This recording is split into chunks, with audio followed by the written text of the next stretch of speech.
bounty of picks with it, or a player of a value you're looking for to fulfill one of his positional needs. Ooh. Mike Giannitti of Spot Track on the prospect of the Bills trading Dion Dawkins. Could they ever? I would still be pretty surprised if they did it already. I mean, he makes the right point. Like, being preemptive about something like that is usually the best way to be. But with everything else that's going on, I'm not sure I really see it. I feel like they have at least ideas for in-house replacements if they lose the guard in the center, Edwards and McGovern. I don't think they're ready to say Ryan Vandermark will be our left tackle. So you'd be creating a void which you would need to fill with a pretty high-end player. That's, to me, either a draft pick or a free agent, and I don't see you saving money doing that. So I'm not real sure it lines up. But there's going to come a time here, maybe even on Dawkins, his current existing contract, where you're like, I'd like a lower number there. Maybe he was at his peak a couple of years ago, and it's still very good. I just don't think they'll open a hole there, as much as they will be looking to find creative ways to save money. I don't know if they go to him and ask him to just flat out take a pay cut. I mean, they could try that. Doesn't have to work. But I'd be surprised if they moved him right now. Oh, my God. I would be blown away. More than trading Diggs. I mean, Dawkins gives you no sense of discord or anything like that, right, unlike Diggs. And I just think, I mean, you know me in fantasy, I get annoyed when anybody in a fantasy league I'm in bothers to post on a message board, so-and-so is on the block, because I always think to myself, why wasn't he? Why should I have thought you wouldn't have traded anybody on your team? I mean, it's just fantasy football. You'd trade, anybody. You want to be open to any idea. But in real life, I think there are exceptions to that. And I guess it could be debated whether Dawkins is one. But for me, he kind of is. Like, I don't even want to open Spot Track when it comes to Dion Dawkins. Like, just he's here for as long as he wants to be.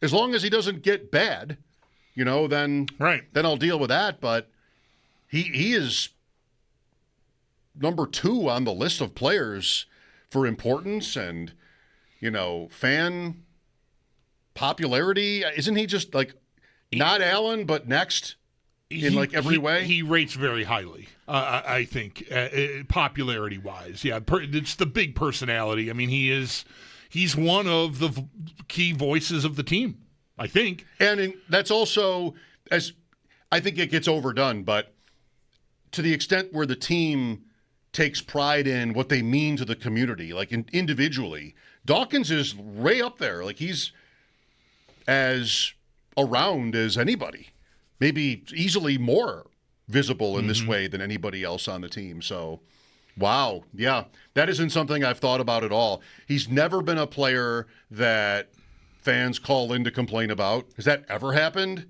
I mean, you get the occasional offensive line point, but it's usually easily refuted. He's just, I would be shocked. Yeah.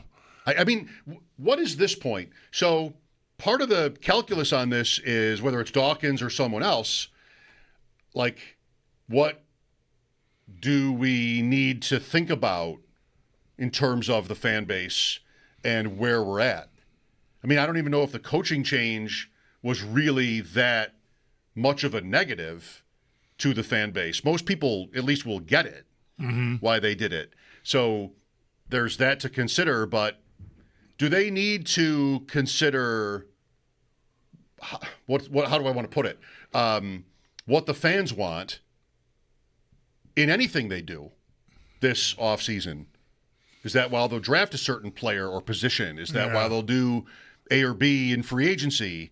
Like, teams shouldn't operate like that. Right. And this team has had the luxury of really not having to worry about that. Josh Allen blocks out the sun when it comes to all this stuff. But maybe now they're at a point where that's something that they talk about. This is something that they talk about. Well, I mean, if you want to overhaul your team, And I don't know that they do. They overhauled their coaching staff. But Dawkins is a place I think you could look, but you have to have some kind of a way forward that includes a high enough pick that you're just basically plug and playing. Like you could be motivated to try to build a scenario where you can find someone in the draft that you think can step right in like Dawkins did as a rookie in 2017 and play on a first-round draft pick rookie contract. It's still going to be way cheaper than what Dawkins is getting paid currently. If you could find your way to that, I would listen. As popular as Dawkins is and as good as he's been, if you can save $10 million by changing out a rookie for him and not have a dramatic drop-off in performance or any drop-off in performance at all, that's optimal, obviously, then I think you get to work trying to build that plan. I don't know what even the first step is because everything doesn't line up for you. You know, like the decision to do something with him comes, I would think, ahead of the draft when you're opening up money for free agency, and you can't know what's going to happen for sure, like unless you find yourself in the top 5, and I don't know how they're doing that. So I don't think there's a scenario where you could comfortably go, all right, yeah, we know we can get our hands on this guy to replace him, so let's save the money and bite the bullet from a PR standpoint. I think it's a hard house to build for me. So that's why I say I'd be very surprised. But I would understand anyone looking at the ledger right now, like Mike Giannitti or anyone who's looking at the salary cap and going, okay, he's this age. Can I get younger and cheaper and still continue to have one of the best offenses in the league? If I do that, how do I do that? Smart people in the room, help me build a scenario. And I just don't. Sitting here out of the thin air right now, I can't imagine building that scenario. Mm-hmm. It doesn't really equate, but I'm sort of feeling like I want to be that guy that calls in on any Bills scenario with something from the past as the comp. Wolford. Right. In the Super Bowl years, the Bills divested of Will Wolford. What was it, Plan B? Yeah, he got a poison pill offer from Indianapolis that they knew. I think Polian was there by then.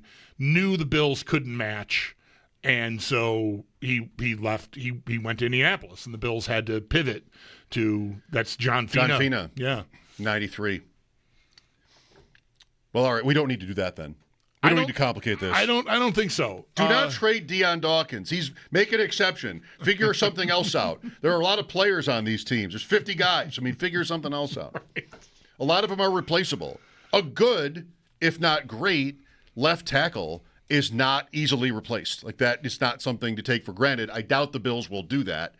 But if it did come down to weighing options in terms of cap relief, and he's going to be 32 before the season starts, then maybe that's all that matters to them. I don't know. I'd never thought about it before that clip. I would sooner expect them on the offensive line to keep the tackles in place. Torrance is due for a new contract if you want to do it. He just finished year 3. He's a second-round pick, so he's going into the final year of his rookie deal, which makes him a UFA after next year. You don't have to make a commitment there. You could, but you don't have to. You have to be comfortable letting him go into a walk year. I would guess that they are going to make a choice, depending maybe on the marketplace and cooperation from the players. One of the two, Edwards or McGovern, I think one of the two of them is probably gone. It could be both. But I would guess they'll try to find their way to keeping one of them. You keep Dawkins, and you plug and play Alec Anderson or Chase Lunt or Cedric Van Pan Granger or someone that has been here biding their time. It's their time now. You're a starter. So I think there will be change. The biggest reason I think you don't make a Dawkins move is because of that. Like that's coming already, and I'm sure they have a plan in place for what they optimally would like to do. I'm sure they'd tell you we like to keep everybody, like Bean always says. I just don't think it's going to be realistic to keep both of those dudes on new contracts with them both set to hit the market. But he's done it before. We know that, right? There was the offseason with each of these seasons has had different challenges. But like Milano, we thought was gone, and then last minute, look, they found their way to a new deal, and he's not hitting the market. Yesterday or today is the anniversary of when they cut Bruce, Thurman, and Andre. It was yesterday. I saw yesterday. That, yeah, that hit hard. Yes, yes, it did. Wait, what? I think the players themselves thought that. Thurman was watching it on the ticker on TV when he found out. The story he's told, yes.